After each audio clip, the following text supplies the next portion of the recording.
Shalom peuple de Dieu, bonjour à ceux qui sont en train de nous suivre de partout. C'est le vôtre Chris Mulunda, le présentateur de l'émission Gospel Impact. Une émission qui vous bénit, une émission qui nous bénit aussi parce qu'après nous le suivons, nous disons merci Seigneur de nous avoir bénis, d'avoir dit ceci au travers de ton serviteur, au travers de notre invité. Aujourd'hui nous avons reçu un homme de Dieu, un homme de Dieu qui évolue à côté de beaucoup d'hommes de Dieu ici en République démocratique du Congo. Lui, il s'appelle Moïse Luzaïsou. Nous allons le laisser se présenter en détail et nous allons continuer à discuter avec lui tout au long de cette émission Gospel Impact. Ne zappez pas, restez branchés. Dieu va vous parler. Bonjour homme de Dieu. Bonjour Monsieur Chris. Moïse Luzaïsou, si vous pouvez dire deux mots sur vous, qu'est-ce que nous pouvons retenir de vous? Moïse Zaïsou, je suis enfant des dieux et je suis interprète en langue des signes. Je suis troisième de ma famille. Interprète en langue des signes, ça veut juste dire que j'interprète pour le bien-aimé sourd le message, que ce soit l'évangile, que ce soit toute autre communication en tout cas. C'est ça au fait ce que moi je suis. J'aimerais bien savoir comment est né cette œuvre, par quelle occasion vous vous êtes décidé de devenir interprète en langue de sourds? Occasion à décider, c'est compliqué, c'est une très longue histoire. C'était, je pense, il y a 4 ans ou 5 ans passés. J'ai été encore à l'université en architecture. J'ai passé des moments très compliqués de ma vie et à un moment, j'étais allé chercher la voix de Dieu parce qu'à tout moment, je reprenais. Alors, j'étais allé chercher vraiment que Dieu m'oriente. Dieu ne me disait rien et pourtant j'ai passé des retraites de prière. Et puis un bon jour, j'étais très gravement malade, on était à l'hôpital et le médecin m'avait demandé de pouvoir prendre un temps du repos. J'avais dû stopper avec mes études. J'étais à la maison. Et quand j'étais à la maison, un jour, j'étais en train de prier. Bon, j'étais en train de prier, c'est vrai que c'était devenu fatigant. Mais un jour comme ça, j'étais même pas en train de prier, c'était à 14 heures. J'étais à la chambre, j'entends une voix qui me dit Moïse, as-tu déjà vu un sourd muet me servir? Bon, moi je pensais que c'était les gens qui étaient au salon qui parlaient et je suis sorti de ma chambre pour voir. Et effectivement, il y avait des gens. Je me suis mis à la véranda, terrasse, comme on appelle véranda à Kinshasa. Alors j'entends encore la même voix qui me dit Moïse, as-tu vu un sourd me servir? Pratiquement, je manquais de mots et je savais que c'était Dieu. J'ai répondu directement non. Et puis Dieu me dira, je te donne la responsabilité de leur conduire, encadrer dans les ministères. Et c'était à ces moments-là que c'est vrai que ça n'avait pas vraiment du coup commencé, mais ça a pris du temps parce qu'il fallait que je puisse vraiment avoir vraiment la confiance, l'assurance que c'était Dieu. Mais Dieu s'était manifesté après beaucoup de temps et je me suis engagé. Okay. Aujourd'hui, vous prêchez l'évangile. En fait, vous faites le pont entre le prédication et ce bien-aimé-là. Ça se passe comment? Vous avez le feedback, comment vous êtes arrivé à interpréter particulièrement de prédication et le feedback, le pont, ça se passe comment? Les feedbacks, ça se passe, je peux dire, ça se passe bien, très bien même. Et à tout moment que quand j'interprète pas, donc quand je sers pas, quand je regarde les prédications, je me dis là c'est pas moi. Donc je ne sais pas qu'est-ce qui se passe, mais je crois qu'en réalité c'est pas moi, c'est Dieu qui fait ce travail. Parce qu'il m'arrive vraiment des moments que je suis en train de suivre nos propres prédications. Moi-même je me suis aussi, je me dis mais comment je peux faire ça? C'est Dieu qui fait ça, il y a beaucoup de feedback, il y a beaucoup de replis. Voilà. Vous évoluez à côté de Zéné, dans une église aussi. Oui, parce que je suis enfant de Dieu. J'ai pris dans une église. Je sers Dieu dans une église. C'est là même que j'ai reçu le Seigneur comme Seigneur et Sauveur. Et c'est là que j'ai été baptisé. J'ai fait mes affermissements et Dieu a fait grâce que je puisse servir. En tout cas, c'est vraiment ce que je fais. Vraiment, mon ministère à moi, je l'exerce beaucoup plus dans mon église, là où j'évolue. C'est quelle église? Voilà, je suis à Philadelphie, Gombe. Ok, parce que vous avez pris un peu du temps pour citer les noms. On comprend que là, on se respecte tellement qu'on ne veut pas engager l'église et nous n'engageons pas aussi l'église, mais seulement c'est un témoignage, ça fait partie du parcours. Oui, frère Moïse, la Bible dit que vous imposerez le main aux malades, ils seront guéris. Et la Bible nous a parlé aussi de guérison de sourds, mais la Bible n'a pas parlé de l'interprétation en fait. La Bible n'a pas dit que nous allons interpréter. Comment vous faites? Est-ce que vous vous sentez à l'aise quand vous exercez ces ministères alors que vous devriez prier pour que ces gens soient guéris et entendent? C'est une bonne question qui par moment, quand les gens nous parlent par moment ça nous décourage de voir que les gens comprennent ça comme ça et nous donnent tort. En fait, dans la Bible, il est écrit, la foi vient de ce qu'on entend, et de ce qu'on entend vient de la parole de Dieu. Même quand on interprète ça en langue des signes, on ne dit pas que la foi vient de ce qu'on entend. C'est une erreur dans l'interprétation. On dit la foi vient de ce qu'on voit. Alors, de ce qu'on voit, un peu plus loin dans la Bible, il est écrit, Jésus, quand il guérissait quelqu'un, il disait, vas-y, ta foi t'a sauvé. Moi, je pense qu'en nourrissant la foi, ça peut créer un miracle. Je n'ai pas la capacité de guérir quelqu'un. Impossible. C'est Dieu qui l'a fait.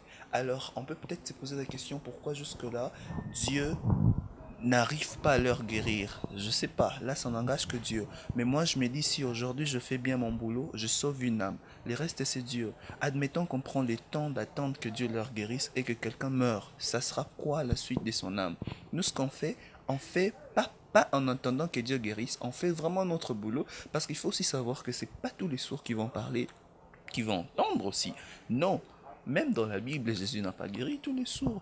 En fait, la sourdité et tous les handicapés d'une manière générale, c'est pas forcément un malheur ou bien un sort. Non, ça fait partie de l'immensité de Dieu. Quand on dit que Dieu est grand, ça veut dire qu'il faut vraiment que sa grandeur, ça se manifeste dans toutes les catégories, au fait. Quand on dit que Nzete Zamunene, l'arbre, je l'ai dit en français, l'arbre est immense, par exemple. On ne peut pas comparer Nzete à Paipai, donc les papayers, avec un manguier. La différence qu'un mangue a beaucoup de branches, c'est même pour ça qu'on dit qu'un zeta mangue est un monene.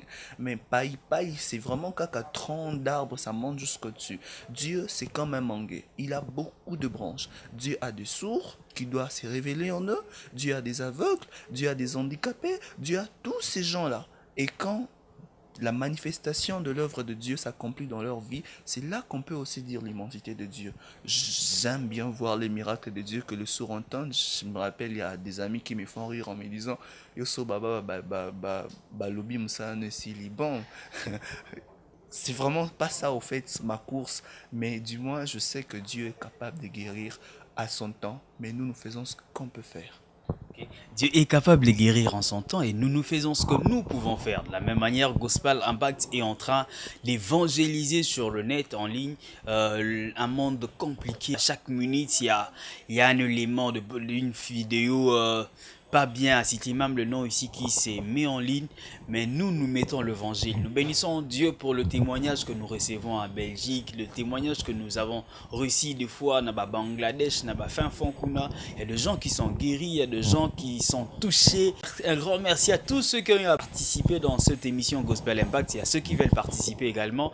Le numéro est affiché là si vous écoutez à la radio, comme deux fois ça passe à la radio. C'est le plus 243 89 58 66 053. Plus 243 89 58 66 053. C'est même le numéro WhatsApp, vous écrivez, on va vous répondre facilement. Frère Moïse, y a-t-il un témoignage attaché à ce ministère? Vous dites ça, pour ça je ne peux pas laisser. Les découragements arrivent, mais y a-t-il un témoignage? Les témoignages, il y en a beaucoup, mais j'ai un témoignage qui me fait rire. Je pense que les gens vont me trouver bizarre. Je pense que c'était les mois passés. J'étais très découragé par rapport à ce que je fais. En fait, il y a beaucoup de découragement que des encouragements dans ces ministères. Il arrive des moments où on pleure, on se dit, mais Seigneur, qu'est-ce qui se passe? Bon, il est vrai qu'on a fait des études, on fait d'autres choses. On s'est dit, bon, d'ailleurs, j'ai étudié, je peux exercer ma profession que j'ai appris à l'université. Parce que la langue des signes, j'en ai aussi appris. C'est mon pasteur qui m'a envoyé en formation. Je lui salue au cas où il aura le temps de suivre l'émission. Je l'aime beaucoup, c'est lui qui m'a vraiment payé. J'ai même sauté la partie auquel, comment je suis devenu, mais je vais y revenir plus tard. Alors, les souvenirs, c'est que, à un moment, je pense que le mois passé, j'étais très découragé, j'étais même prêt à abandonner. On m'appelle pour m'informer qu'il y a eu une sœur de l'église qui est sourde, qui était décédée. C'était une sœur que j'aimais aussi beaucoup, j'aime tout le monde, mais elle aussi, je l'aimais beaucoup parce qu'elle était toujours régulière, elle avait une quarantaine.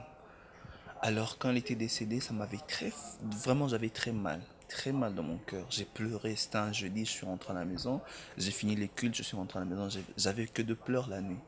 Et la nuit là, Dieu m'a dit, Moïse, t'en fais pas, son âme a été sauvée.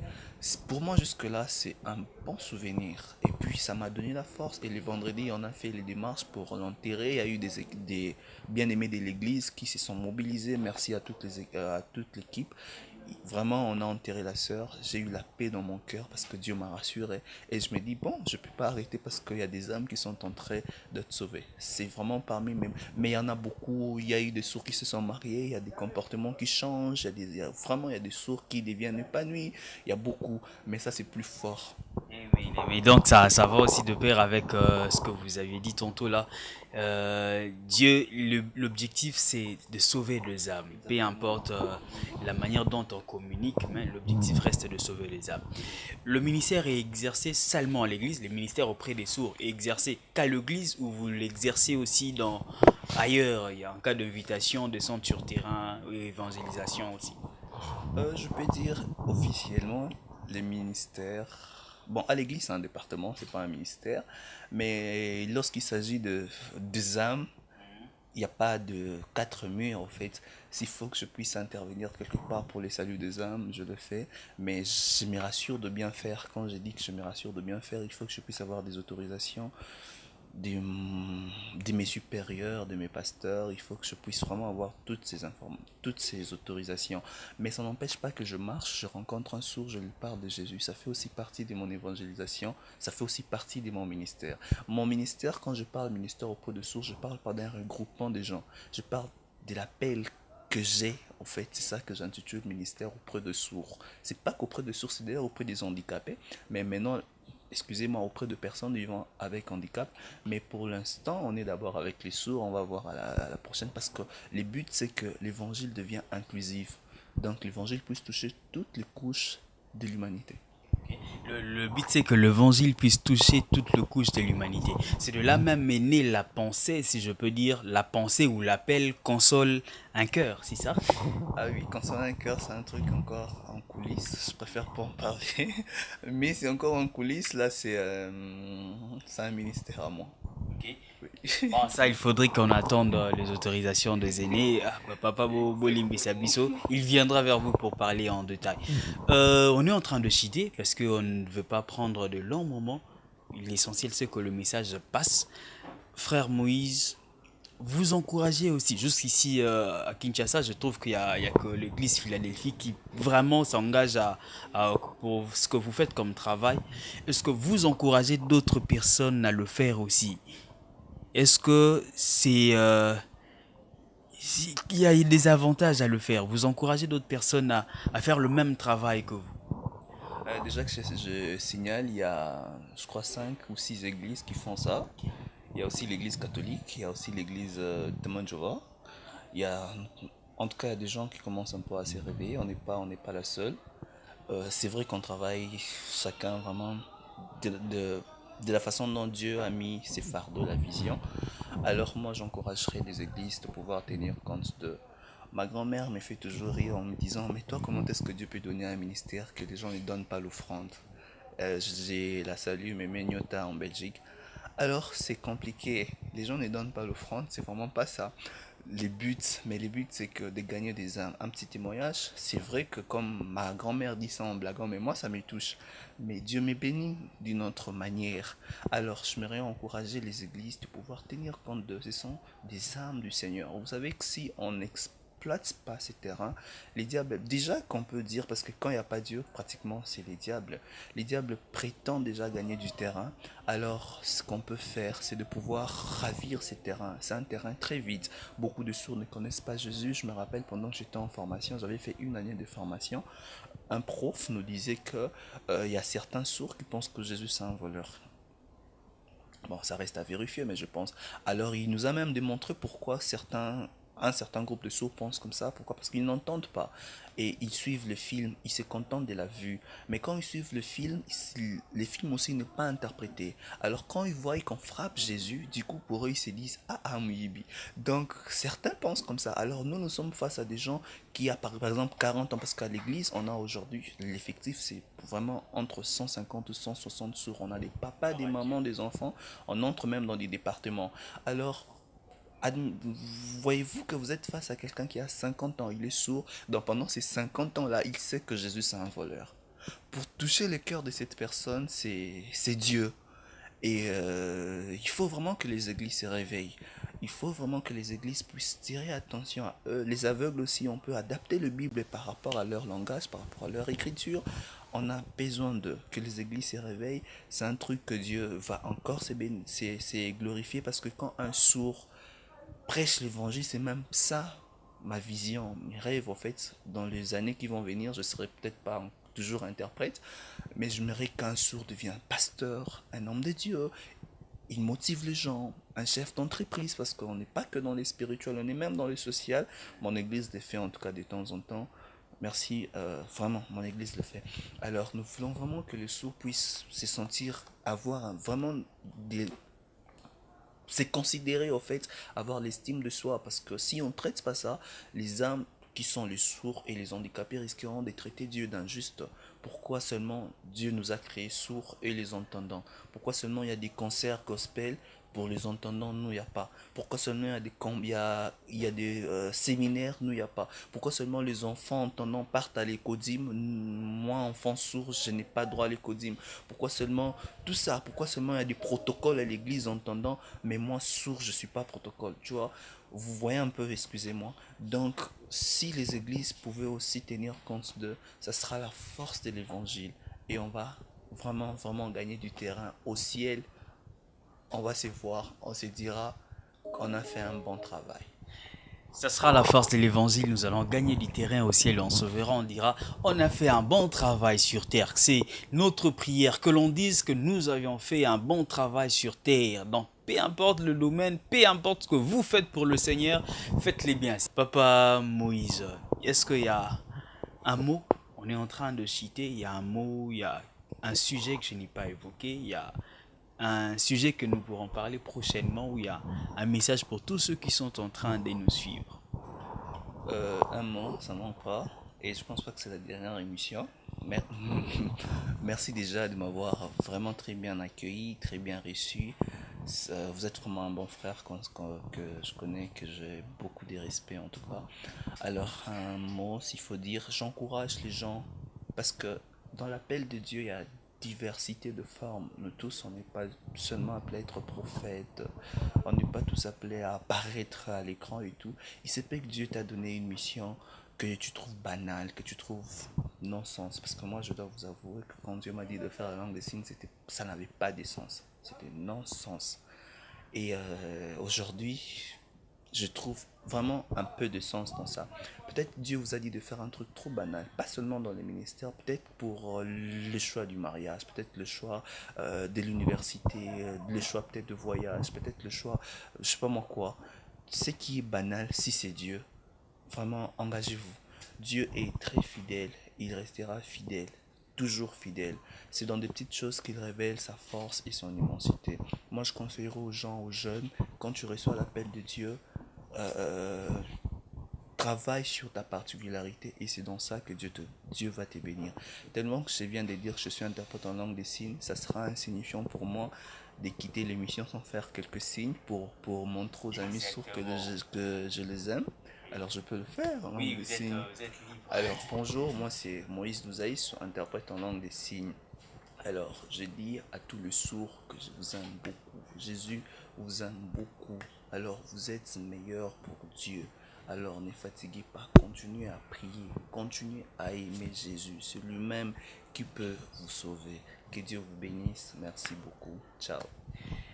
Amen, merci beaucoup pour ces gestes. C'est la première fois que qu'on fasse de gestes pareils dans notre émission et nous sommes vraiment bénis par vous. Et un grand merci à tous ceux qui sont en train de nous suivre de partout dans le monde. Je salue l'équipe, la force de Gospel Impact. Je salue Steffi Kembi au Kenya. Je salue Dorcas Mbaki en République démocratique du Congo. Israël Ongala, Béni Ongala, je vous salue. Merveille Ongala, je vous salue. Je salue toute la famille Ongala. Je salue Christella Mbombo, je te salue. Et je salue également Christella Kumusambi Sana. Christella Kumusambi Sana, je te salue. Je salue tout le monde. Je salue, merci, un grand merci à ceux qui ont réalisé cette émission. Alain, que j'appelle affectueusement Alino. Je salue Tupac, tu vois, dit Patou, tu vois, dit Majesta Ibomo aux États-Unis. Aujourd'hui, j'étais avec Tupac et tu vois, dit je te salue là-bas. Glody Ben Chakatumba en Afrique du Sud. Je salue Deborah Koumou en France. Je salue, vous êtes nombreux à suivre l'émission. Merci de partager, merci en tout cas. Merci à ceux qui nous suivent dans d'autres pays arabes. Là aussi, il y a des gens qui nous suivent. En tout cas, c'est une grâce, un grand merci à la maison Bervelli, Studio Bervelli, en tout cas en force, c'est en forme. Le moyen technique, c'est le moyen de Studio Bervelli parce que nous-mêmes là, seuls, on ne pouvait pas. Le moyen technique, c'est la maison Bervelli. Il y a un studio d'enregistrement. Il faudrait venir enregistrer les sons, c'est presque gratuit ici. Nous faisons le clip. En fait, la maison Bervelli fait le clip. C'est aussi presque gratuit. Et je n'ai pas oublié BDBS, ma structure où je suis en train de travailler comme manager des artistes. Rachel Mpwekela, je te salue. Messieurs Mehdi Mavungu, un grand respect. Papa Moïse, est-ce qu'on peut avoir un contact? Oui, les contacts, il y en a. C'est 082 24 25 613. Là, c'est mon numéro. Ça a WhatsApp à l'intérieur. Tout. Donc 082, d'abord plus 243, 82, 24, 25, 613. J'aurais bien le faire aussi en langue des signes pour que les sourds puissent en avoir. 082, 24, 25, 613. C'est ça mon numéro Vodacom.